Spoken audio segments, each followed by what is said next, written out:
Welcome to episode 1 of Automating Myself. The tips that I'm going to give you in this video will help you act more like a creative director for the AI so that the AI isn't completely making those decisions and it's more following your instructions. I generated this site completely with AI using my tool. My first tip for working with AI is to write down your actual workflow. The steps that you really take, the things you take for granted, write that down in an ordered list.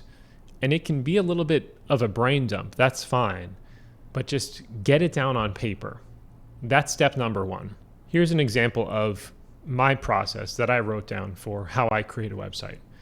It starts with gathering requirements through a user interview, trying to talk about their visual identity that they want, creating an information architecture, and then creating a design language, and also creating a responsive design that takes into account how it's going to look on mobile and on really wide screens and everything in between. So really just think through what you normally do. This part will take a while, but this is where you're expressing your actual workflow, your opinions. Every aspect about how you do your work, you do it for a reason. And the AI is going to come in with something completely generic, unrelated to how you do it. And then you're not going to like the output. The more you take your time to really document your own workflow, the better it's going to be. And the more it's going to do it the way that you like how to do it. And you're going to like the output better. My next tip is to start by giving the AI a role. Just tell it you're this kind of person, you have this background, you have these experiences. So here I said, you are an expert web designer and developer specializing in creating mathematically precise responsive design systems, and then give it a really high level overview of the task. Here it's to generate a complete website design. Assigning the AI a role and telling it who it is, it gives it context to think about how to approach the problem. The AI can do so many different things, so by giving it a role at the beginning, you're really helping it get into the right state to properly handle your specific task. And it will help. The more specific you can be with the role, the better. But keep it short. In addition to giving the AI a role, my next big tip is to give tasks and subtasks to the AI. The more in-depth and granular you are about the directions that you're giving the AI, the more closely it's going to follow those steps. So here I started with just a high-level description of the goal, and then I gave it 6 high-level steps. And I'm going to break down these steps into sub-steps further on. So that's a pattern that I find works really well. Not only for AIs, you'll notice a lot of these techniques are really effective for working with other people as well. And since the AI is trained on human data, a lot of things that you would do with another human are actually effective for working with the AI as well. So as an example, I have the first step is analyze the context. And then I give it a full description of what this first step is. With sub-steps, analyze the business context, the target audience, consider how these factors will influence the design decision, things like that. Because having these actual structured items about do this, then do this, when I say this, I mean exactly like this, that's going to give the AI a framework to move forward. It's going to be less just random AI generated slop and more closely an emulation of how you actually think about things. And that way the output is going to be closer, not exactly, but it's going to be a little bit closer to how you would do things yourself. And for that reason, it's going to be a better jumping off point. So for step 2, I also broke it down more granularly, and that goes on. My next tip is to be really clear with the AI about the format that you want the output in, because otherwise it's going to just guess and it's going to be inconsistent.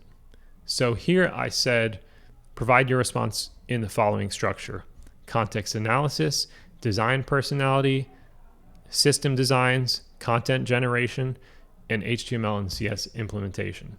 Because for each of these things, it's going to focus on just that. If I told it to create the whole website, it wouldn't be able to think through the content as in depth as I wanted to. So just like people, the AI can only focus on one thing at a time. So if you break down your tasks into smaller subtasks, it can really focus on, okay, now I'm just thinking about the visual identity. What fonts would look good for this? What colors would look good for this? Now I'm only thinking about the content. Does this heading work with this subtitle? Things like that. My next tip is to tell the AI to generate a whole bunch of ideas and then choose its favorites. This is how people work too. You don't just go with your first idea. If you do, you're probably missing out on your best idea. A lot of creative people just generate a whole bunch of ideas. That's what I do when I'm thinking about a website for somebody. I come up with maybe 10 different ideas of the visual identity, and the first one that I think of might not end up being the best one, but I go back and then I look at all the ideas and I pick what are my favorite ones. From there, I have something that's a little bit more baked than just that first thought. The AI works exactly the same way. So here, I said, list 10 potential visual personality traits with a brief explanation for each, and then narrow it down to the top ones and use just those. Because the AI, a lot of times the first idea that it comes up with is very generic. So if it comes up with 10, it can actually, at that point, have more to work with. It dedicates more computation to it at that point.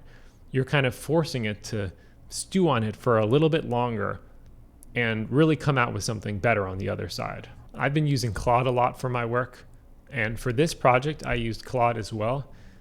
I just kind of like the way that Claude's language style is. I find it's more concise and direct by default. So here I want to show you the Anthropic Workbench. So this is a really useful thing for working on your prompt and iterating your prompt. So here you can see my version history. I have 10 different versions of this prompt that I was working on for about an hour and a half. My first version looked like this. It's very much a close analog with that rough kind of brain dump of my personal workflow that I went through. And it's very long as well. And then what you can do is hit this improve prompt button. And you can say anything that you want about what you liked and what you didn't like about the prompt. And then it will generate a new version of that prompt for you. And you can test it right here. So let me go back to my latest version. This is a variable in my prompt. So a variable in your prompt is the thing that's going to be different from one iteration to the next. In this case, it's the description of the website that I want to generate. So here I have my description of the Build AI Tools site introducing this series. And I have in it a brief description of what I want the site to show, and also the transcript from the first video that was actually introducing this digital worker project. So here at the bottom, I can hit run, and it will actually run this prompt and generate the full response using this latest version that I have. So that's just going to run through. And this actually takes a while because my prompt is very in-depth. The script that I wrote takes a text file that includes the description of the website and whatever specifications I have for it, and then actually generates the HTML file from it. Let me show you that in process. So as I run this script, it's going to generate all of the different thinking processes involved to get the AI to really make the website how I want it to make it. Then at the end, it's going to spit out all the HTML and the CSS. That took a while, but it's finally done creating the website. Let's check it out. Pretty bold design, little brain here. Interesting color choices. I like the font. This is pretty good. This is pretty good. Ooh, I like that visual shift to the dark.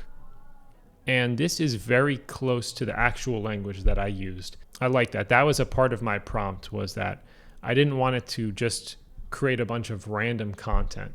I wanted it to really use the content that I provided specifically. This was the first one.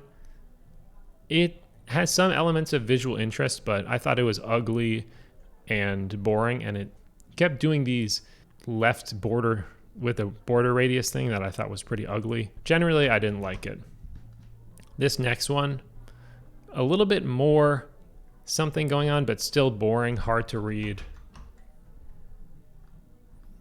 This one's a little bit better. I just felt like they were pretty generic and not really creating a strong visual identity. This was the first one where I felt like it really was starting to create a strong visual identity, because I changed the prompt to really focus on saying you need to have visual flair and uniqueness. The telling it that it should look unique really changed the output. And that's what I mean about being explicit with the prompts and really saying, because I've been talking about how the websites that I build, people want something that's unique to them. But if I don't tell the AI the word unique and repeat that, it's going to think something generic, because most websites out there are generic. And the AI is just trained on all of these examples. This one I thought was actually really interesting. Still some issues that I had with it, but we're starting to get a little bit more of a unique vibe. I still didn't love it, so I was iterating on the prompt. This one I actually thought was really good. This one might actually be my favorite. This one is good too. It started to use a little bit more. I think when it started to use these arrows was when I had the idea. I had already told it to use Google Fonts. That's something where I noticed the fonts were really boring, and I thought, hey, it should use Google Fonts. That's what I do. So I told it also to start using icons from this tool called Font Awesome that has some free icons. I also use that in my websites. And I think it just adds something. This one is actually really ugly. And this one is also one of my favorites. I like the really subtle gradient that has in the background. I like how bold this design is.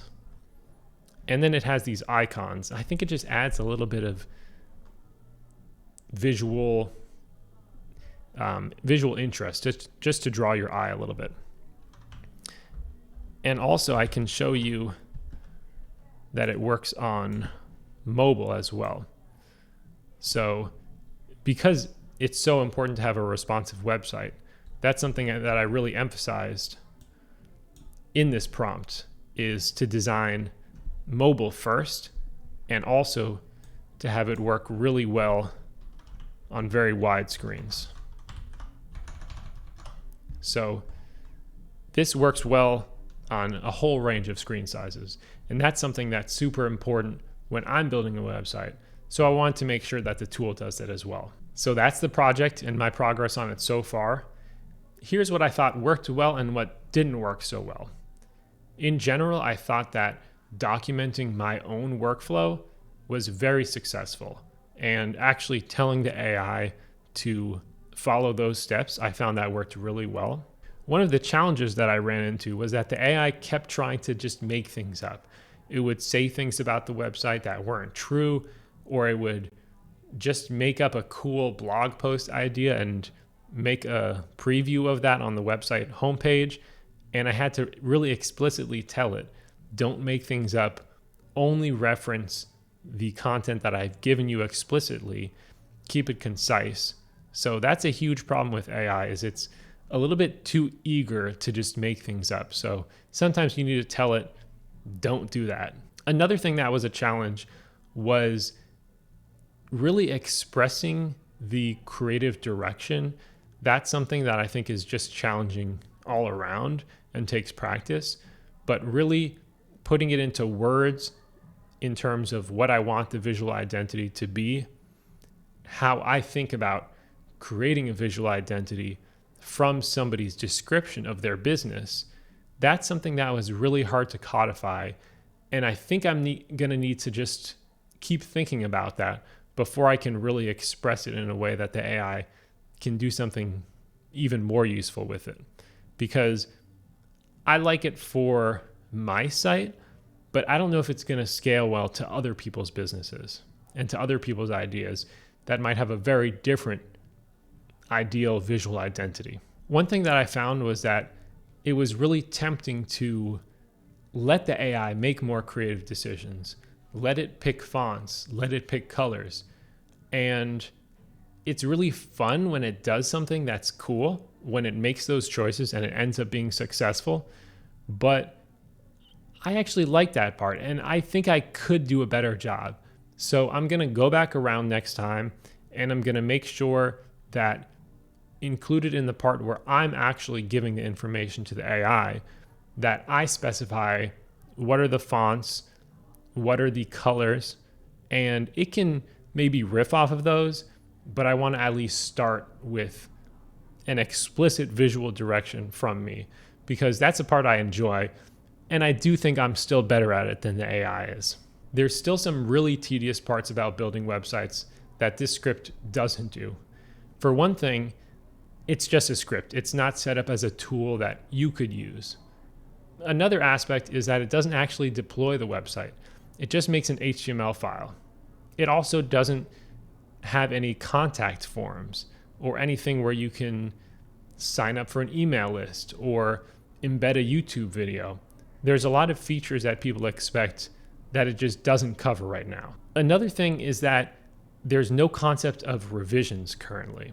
So I would just need to change my description of the website and then generate a completely new one. There's no way with my current tool to take my existing site and then iterate on that, which is a huge part of my process when I'm working with people to create a custom website. And the other aspect of that is updating the content. Currently, there's no way to just say, I don't like this sentence, I'm going to edit it to be this, or just provide more high-level instructions about what to do with the content. Like, I want a section talking about the videos specifically. Content updates is a major thing that I want to work on. If you have other ideas of what I should work on next or what you want to see, let me know. There were some advanced prompting techniques I used to create this tool that I haven't covered in this video, but let me know in the comments if you'd be interested in a video deep diving on those advanced topics. For the next video, I'm going to build on this tool and try to make it a little bit more amenable to my creative input, and also make it something that I can actually iterate on once I create my initial version and I'm happy with it, so I can go from there. I also want to add some functionality, but I'm not sure what I'm going to be able to get to by the next video. So if you have any opinions about what you'd want to see next, let me know down below in the comments. Follow along for the next video, and hopefully as I'm doing these, you pick up some tips that will help you understand how to work with AI better, what you can rely on it for, what you can't rely on it for, and what aspects of your creativity are still going to be irreplaceable in this new age of AI.